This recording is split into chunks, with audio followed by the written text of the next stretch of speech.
À gauche, le Touquet, le vote d'Emmanuel Macron et de son épouse. À droite, Marine Le Pen qui sort à l'instant du domicile de Steve Briouat, un de ses proches, maire d'Hénin-Beaumont.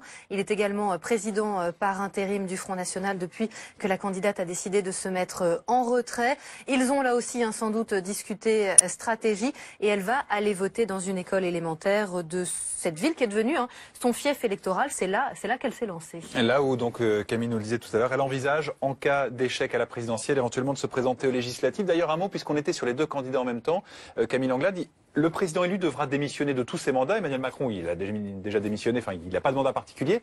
Marine Le Pen, elle en a encore un. Oui, elle est députée européenne, depuis 2004 d'ailleurs, depuis plus de 10 ans. Marine Le Pen, donc elle devra effectivement démissionner de ce mandat-là pour se consacrer à la présidence de la République si elle est élue. Ce qui veut dire aussi, ce qui pose tout un tas de questions. Est-ce que le ou la présidente a l'intention de vivre à l'Élysée? Là aussi pour des raisons de sécurité, on ne parle pas évidemment de vie privée, mais est-ce que François Hollande avait essayé de vivre dans son appartement du 15e arrondissement à Paris?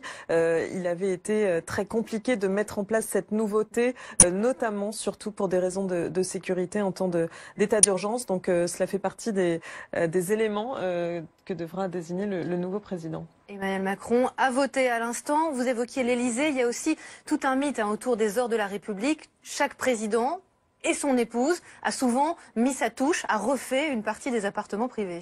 Oui, dans des proportions effectivement variables selon les présidents et les budgets. Les époques et les budgets. On se souvient notamment des efforts spectaculaires en ce sens de la famille Pompidou et de l'introduction d'une architecture et d'une décoration très moderne dans certaines pièces de l'Élysée.